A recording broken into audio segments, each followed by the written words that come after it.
We're having, well, I'm on to tea already this morning. I've had my couple cups of coffee and I am ready to have some tea and just continue with my hydration journey throughout the day. How is everyone out there? Wow, there is some intense energy happening. And I'm thinking I want to do this chat. Nope. Um, I think I've got chat enabled this time. I enabled it once, went back, and it was disabled. So hopefully it is enabled. Yeah, this has been an interesting last 12, 15 hours. Started in the beginning of the evening, all of a sudden I was irritable and it just grew. And by the time I went upstairs to get ready for bed to read, I was pretty grumpy and really didn't know what the source was. And then realized that it was a collective source. And because I had taken in some energy from a program I was watching that was not going to produce my highest and best good, Braveheart, I was definitely tapped into the collective. And where we are going with this, it's rough out there. And we are being prompted in so many ways to participate in the rough rather than allow the rebalancing of ourselves, the coherence that we can achieve. But it has to be very intentional. Part of that intention is guarding what comes into your field, and that's a huge one.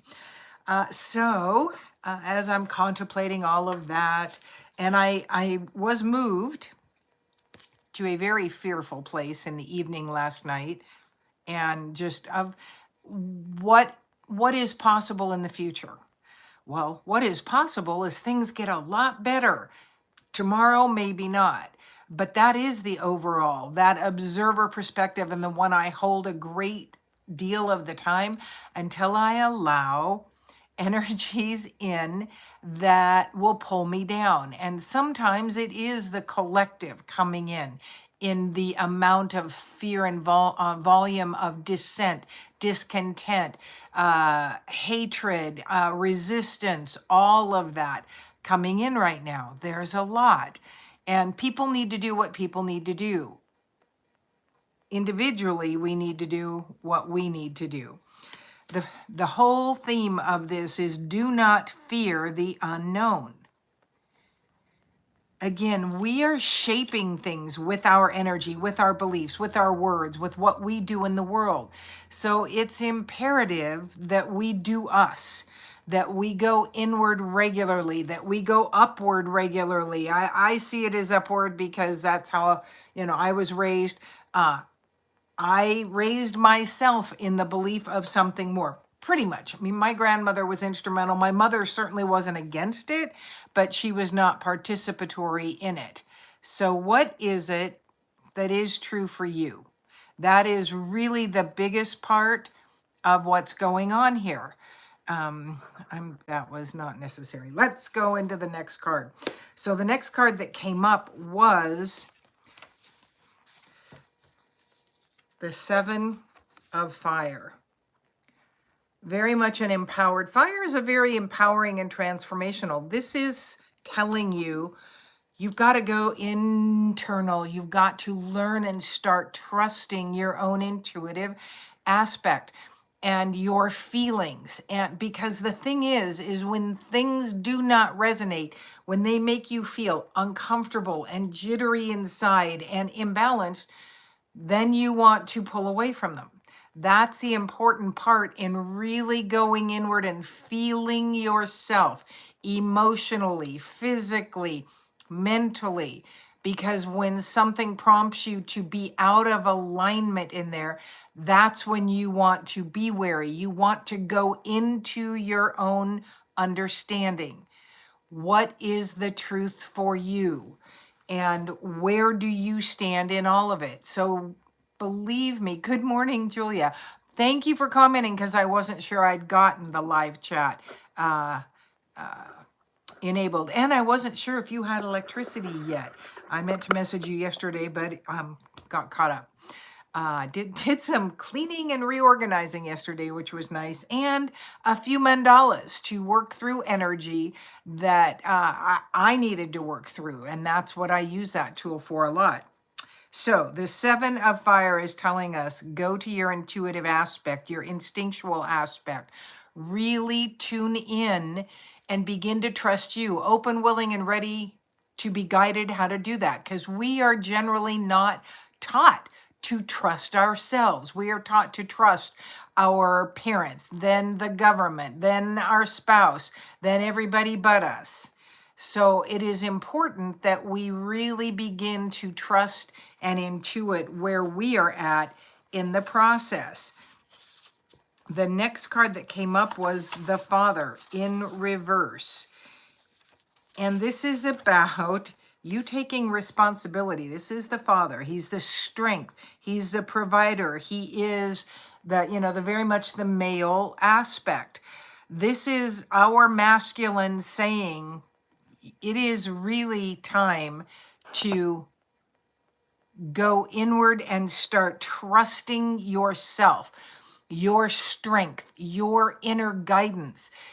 We really want to grow that because there is so much coming at us right now in so many different aspects that it throws us off balance, and learning to really trust that inner guidance, that strong masculine protector. We are then protecting us with the understanding that we are the creators here. We can go any number of places with the energies being presented to us.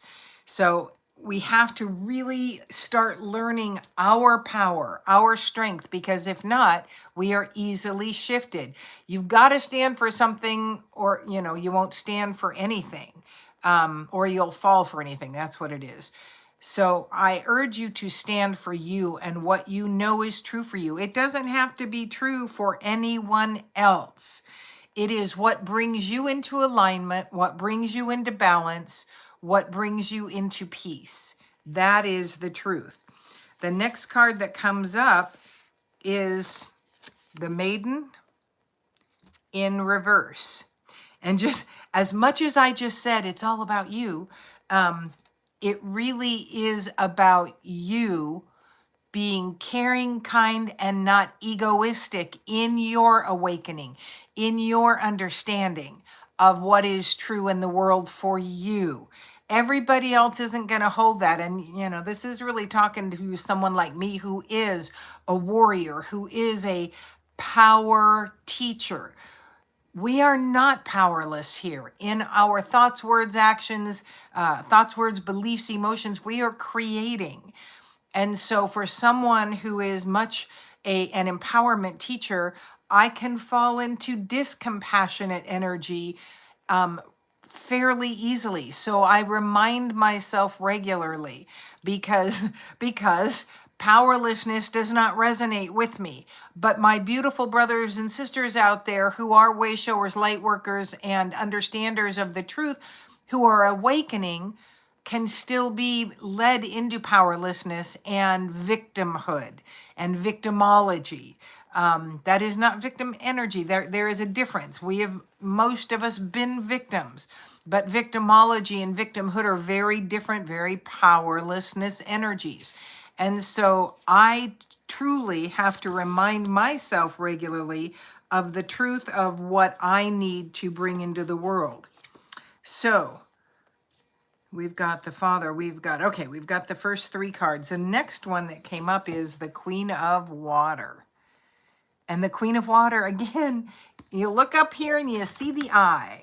This is the all-seeing eye. This is reminding you to flow with your own intuition, understanding, and vibrations. Bring it into flow. This morning I had to do almost first thing, the pure love and joy, gratitude, to get myself out of this prickly, irritable energy that I went to bed with and that I woke up with. Again, this is very much a collective energy, but I'm responsible for my energy. And what, if I continually put that out by uh, posting on Facebook a retort to somebody's belief system that isn't like mine, or just being dissentive in my posts, I'm not bringing into the world what I desire to bring into the world. And so I am responsible for me. So I had to get myself back into peace, back into balance, back into centeredness and love and ease in order to kind of like take a deep breath. The other energies are very oppressive, and it is very hard to feel expansive and light when everything around you is telling you how awful things are, how terrible things are, what needs to happen, what you need to do, what you need to be afraid of, why you need to be afraid of it. You need to get back to you and your single personal relationship with Creator Universe, the Central Sun, the Great I Am, the Big Kahuna, whatever you call that higher wisdom that we all have access to. I am open, I'm willing, I'm ready, guide me. Last night, one of the things I did before I went to bed was went outside for a few minutes. It's cold, so I didn't stay too long, and just talked to God, the universe, and just went, what is up here? Why am I so irritable? And then the reasons, the things that I was processing that were making me irritable. It's like, all right, how do I move through these? How do I release these that are to be released? How do I create the opposites of these in my life? What needs to go? What needs to come in? What do I need to learn? It is imperative, in my humble opinion, that we always go inward for that guidance, upward, that because it is there for us. When we are open, willing, ready, guide me, the prayer, the mantra, the connection statement, allowing our power team in to guide us through these tumultuous times, then we are in greater resonance within ourselves. It's so funny because the last card that comes up is like, really? Almost the last card. The next card is choice in reverse. And this is the choice that brings up to me whining. Yeah, but you don't see what's going on, or you don't know what's going on in my world. You don't know what's happened to me. And you're right, I don't, but you do. And we have a choice, and you're not making a choice to stand in your power, in your peace. You're making a choice to stay in this whirlpool of irritability, dissension, powerlessness, fear, hatred, blame, all of that. It is always a choice. One of the other mantras I teach regularly is I choose. I choose to stand in my personal, energetic, spiritual, guided power from a place of love and compassion. That always needs to be included by me. Love is easy in my, but compassion, I have to continually bathe myself in, because I can be a bowl through it warrior. I've done it to my body. I've done it in the world at times. I am blessed with a way to communicate that is generally a way that is more gentle, but boy, the thoughts are as powerful as my words can be. And so I need to shift my thoughts in order to get into alignment of who I choose to be in this life, what I choose to bring into the world, and how I choose to walk through it. So see the choices in front of you. They are generally black and white. I can choose to step on this side of this line, or I can choose to step on this side. Where are you choosing to be? Closest to the center is best. We're probably always going to be on one side or the other because we've got this thing going in us called human. The next card that comes up is the next to the last card, the 8 of water. This guy's pretty happy. He's thinking, I've got this. And this is about, and again, you see that I up there. It is about you going inward and choosing your emotions now, choosing what you want to focus on. Somebody in a class, that suicide class that I held last week, said, for me, I'm gonna go watch cartoons, I'm gonna watch kids programs, I'm gonna watch. It's like, that may be exactly what needs to happen for you. Go into the lighthearted, go into it with awareness, because many of those things, a good portion of what's on television, is manipulative. But if it is bringing through an energy to you that elevates your vibration, makes you lighter, makes you be more joyful, go back and think of things that make you laugh. I posted a short, I passed it on, about, is my husband in alignment with my energy? And these women being there, and all of a sudden they just react to something that isn't there. And what happens with their husband? And to me, it was hilarious. Those are the kinds of things that I am choosing to bring into my field. The things that make me laugh, because laughter is healing, raises our vibration, changes the chemical makeup of our body, and brings us into greater health. Why wouldn't you want to laugh? Funny pet things that pet things do. There was one this morning, the guy's floating in the water. You can see his feet, and his dog paddles up to him and bites him on the foot and leaves. I mean, it was just like, and then more fun pet videos. Cultivate reasons to laugh, cultivate higher vibe, more lovely things purposefully. What are you choosing? And the last card that came up is body and mind. This is the 11 of air. And again, what goes in our mind goes into our bodies. What goes into our bodies can affect our mind, and it all affects our physical chemical makeup, the biology of belief. I have my community ed class tonight that I love to teach, called Exploring Your Spiritual Energetic Power. We talk about Bruce Lipton, the biology of belief, how your belief system, the environment that you bathe your cells in, creates your physical, mental, emotional health. Remember the last time you were, your thoughts create chemicals. The last time you were driving along, thought you were going to hit somebody, or they were going to hit you. I nearly did that last Thursday on my way into Boise in a snowstorm. Nearly rear-ended somebody. Didn't. Missed it. Did run a red light because there was no slowing down on this ice.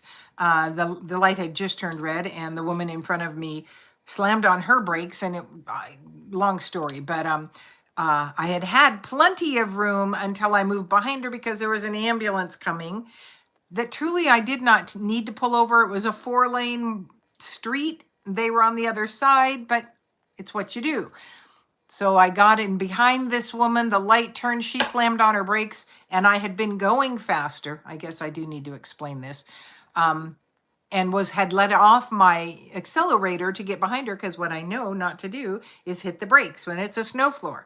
But then she hit hers, and so as I tapped mine, I started to go sideways. It was like, nope, I hit the gas, drove around her, and ran the red light.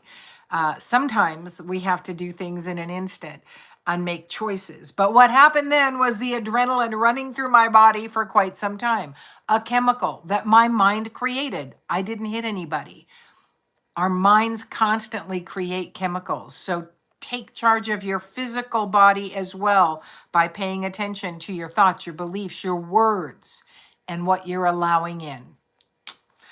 I think we are complete for this beautiful Wednesday in February, and I'm looking outside. It's snowing again. Not supposed to last long because it's going to get warm. It's going to be rain, which is fine.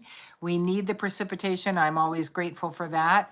Refilling our aquifers, because the governmental bodies here seem to think we have an endless water supply, and they just keep building subdivisions to house more and more people. So something I have to give up and just keep going into the understanding that things are happening as the way they are supposed to, whether it feels comfortable for me or not. I choose to look at the higher perspective of all things are shifting. They need to. We are moving into a higher dimensional reality, and the physical can get very uncomfortable in this shift. So I invite you to choose your thoughts, choose your way of moving in this world, and be intentional. Thank you so much for joining me. I'm Victoria Savage, Nurse Savage on your side, your wisdom guided oracle.